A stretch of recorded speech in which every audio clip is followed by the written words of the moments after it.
Baik, bismillahirrahmanirrahim. Assalamualaikum warahmatullahi wabarakatuh. Jumpa lagi dengan saya di Abil Maiwa Channel. Jadi teman-teman, channel ini merupakan channel pendidikan tempat kita berbagi tentang aplikasi pendidikan, Microsoft Office, serta tips dan triks komputer.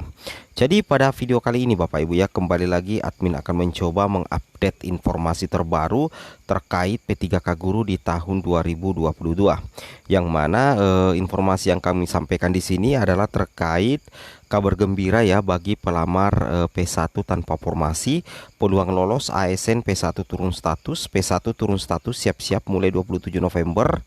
P1 ke P2, P3, P3K Guru tahun 2022 100% nilai P1 tetap aman di database. Jadi bagi rekan-rekan yang sukses ya kemarin turun status dengan menggunakan mapel jabatan fungsional lainnya, kemudian mendapatkan formasi dan berhasil mengakhiri resume, maka pelamar P1 turun status kategori tersebut itu bersiap-siap ya mengikuti seleksi observasi di tanggal 27 November. Terkait status baru Bapak Ibu sebagai P2 atau P3, Bapak Ibu tidak usah khawatir bahwasanya untuk nilai P1 Bapak Ibu itu tetap aman di database tentunya Bapak Ibu ya. Nah, di sini kita akan mencoba membahas ya peluang lolos ASN P1 turun status. Oke, sebelum kita lanjut, bagi rekan-rekan guru yang baru mampir di channel ini, silahkan tekan tombol subscribe ya dan aktifkan lonceng notifikasi agar setiap hari Bapak Ibu bisa mendapatkan update informasi terbaru dari kami.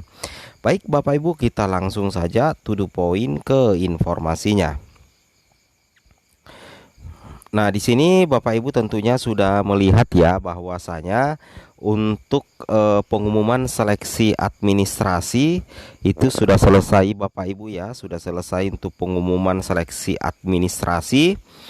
Nah, di sini untuk penilaian kesesuaian ya akan dilakukan oleh pengawas sekolah, kemudian kepala sekolah pastinya, ada guru senior ya untuk P2 dan P3, dan juga ada juga penilaian kesesuaian yang akan dilakukan oleh Dinas Pendidikan dan BKPSDM ya untuk P2 dan P3. Rencananya kalau berdasarkan jadwal ya yang diberikan oleh BKN itu dimulai pada tanggal 27 November sampai dengan tanggal 28 November. Kemudian berlanjut lagi tanggal 29 November sampai tanggal 3 Desember 2022. Dan untuk pengolahan hasil penilaian kesesuaian atau observasi itu berakhir tanggal 3 sampai dengan 13 Desember 2022. Jadi tanggal 13 Desember nantinya itu adalah pengolahan ya hasil penilaian kesesuaian untuk pelamar P2 dan pelamar P3. Sedangkan untuk pengumuman hasil seleksi untuk secara keseluruhan termasuk juga untuk penempatan sekolah tempat bertugas untuk P1, P2, P3 dan pelamar umum itu diumumkan di bulan Februari tahun 2023. Berarti mulai tanggal 2 sampai dengan tanggal 3 Februari 2023 pastinya ya. Jadi lompat ya ke tahun 2023 untuk pengumuman hasil seleksi untuk P1, P2, P3 dan pelamar umum pastinya. Oke, seperti itu ya. Jadi mungkin cukup jelas ya ketika kami menginformasikan jadwal ya untuk rekan-rekan guru sekalian. Nah, kemudian kita lanjut lagi di sini. Nah, untuk alur seleksi pelamar prioritas 2 dan 3 tentunya Bapak Ibu sudah ketahui bersama bahwasanya ada beberapa alur resmi ya.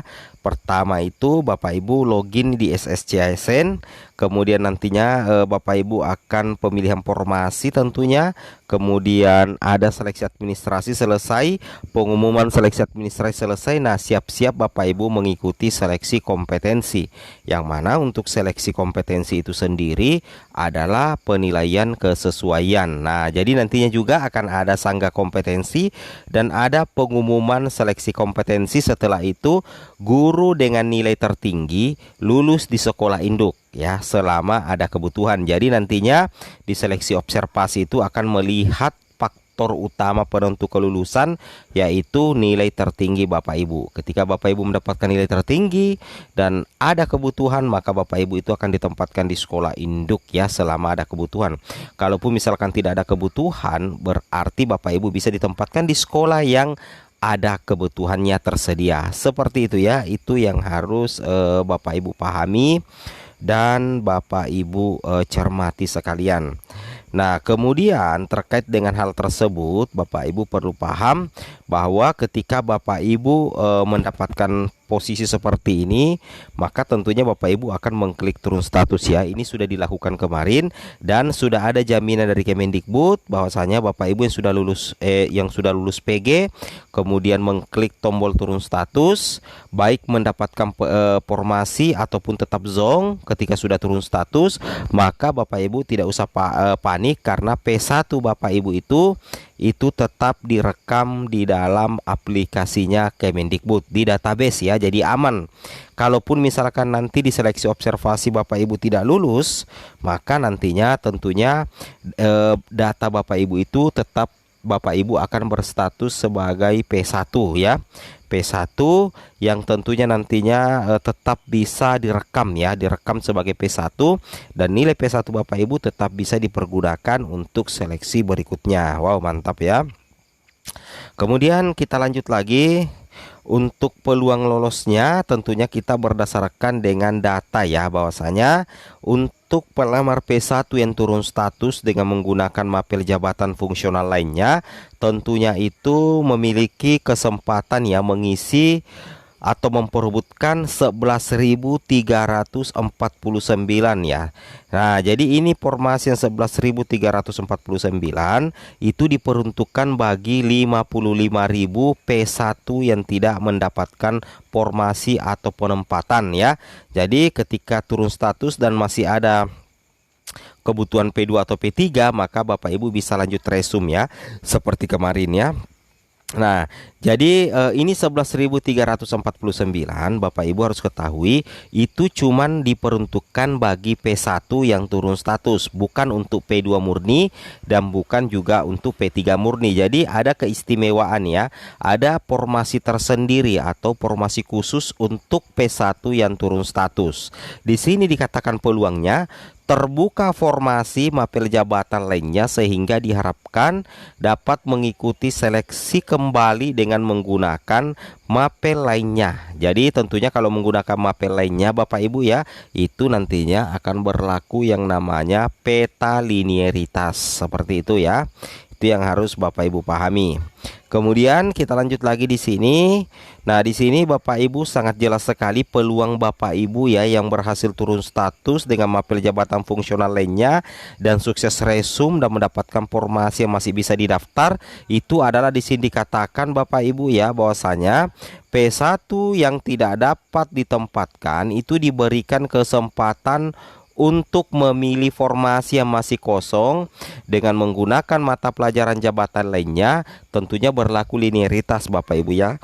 Jika P1 melakukan hal tersebut, maka mengikuti seleksi observasi dan verifikasi bersama kelompok P2. Jadi nantinya P1 yang turun status itu akan mengikuti observasi dan verifikasi tentunya bersama dengan P2 P3. Tetapi di sini catatannya P1 tetap diprioritaskan. Ini ya tertulis di sini. Jadi sangat besar ya peluang yang disiapkan Kemendikbudristek ya untuk P1 yang turun status. Yang pertama itu ada 11.349 formasi khusus ya untuk P1 turun status, dan nantinya ketika melakukan observasi bersama dengan kelompok P2 P3, P1 itu tetap diprioritaskan khususnya turun status Bapak Ibu ya. Wow, mantap tentunya. Ini tentunya menjadi fix ya, kabar gembira untuk guru lulus PG yang turun status kemarin. Nah, di sini dikatakan mendapatkan penempatan Anda diperbolehkan untuk turun status. Apakah saya harus turun prioritas karena saya P1? Jika P1 yang belum mendapatkan penempatan, silahkan turun prioritas dengan catatan jika Anda mengajar mapel yang berbeda dengan mapel P1 dan selama Pemda tersedia formasi P2, P3, P-Umum. Nah, inilah yang terjadi kemarin ya. Banyak guru lulus PG yang sudah turun status tetapi tetap zong, Bapak Ibu ya. Tetap zong dan tetap tidak ada formasi karena memang kemungkinan ketika Bapak Ibu turun status dan tetap tidak bisa melanjutkan resum, berarti formasi P2, P3 atau P umum yang mau didaftar melalui posisi turun status itu memang sudah tidak tersedia. Nah, solusinya adalah tentunya kita menunggu di tahun 2023 dan Bapak Ibu tetap akan menggunakan status P1 Bapak Ibu ya, seperti itu. Kemudian kita lanjut lagi Bapak Ibu guru yang terhormat. Di sini ada yang bertanya ya, mau tanya lagi, kalau sudah menjadi P3 begini, apakah nilai PG saya akan hangus atau masih aman di database walau di akun sebagai P3? Terima kasih banyak Pak. Ini dijawab oleh Pak Andika. Jadi ini banyak sekali dipertanyakan. Banyak yang mempertanyakan apakah ketika kita sukses resum dengan turun status, apakah data P1 kita itu akan hangus ketika kita gagal di seleksi observasi? Tidak Bapak Ibu ya, itu sudah direkam. Jadi ketika Bapak Ibu gagal di seleksi observasi, nantinya Bapak Ibu itu akan bisa menggunakan kembali nilai P1 Bapak Ibu di seleksi berikutnya. Seperti itu ya. Itu yang harus Bapak Ibu pahami dan Bapak Ibu cermati. Nah, di sini juga dikatakan misalkan tidak mendapatkan formasi, tidak mendapatkan penempatan, ini jawaban dari Pandika, masuk waiting list. Jadi kalau misalkan Bapak masuk waiting list, berarti itu masuk di penempatan untuk tahun berikutnya, tentunya di seleksi P3K tahun berikutnya Bapak Ibu ya. Nah, di sini juga dijawab oleh Prof Nunuk. Pak Pandi kayak berarti masuk waiting list ya Pak. Apakah nanti akan tetap diprioritaskan untuk tahun depan? Jawabannya adalah ya. Tentunya Bapak Ibu yang P1 tidak mendapatkan penempatan ketika masuk waiting list, itu Bapak Ibu akan tetap diprioritaskan di seleksi berikutnya. Seperti itu ya. Assalamualaikum warahmatullahi wabarakatuh.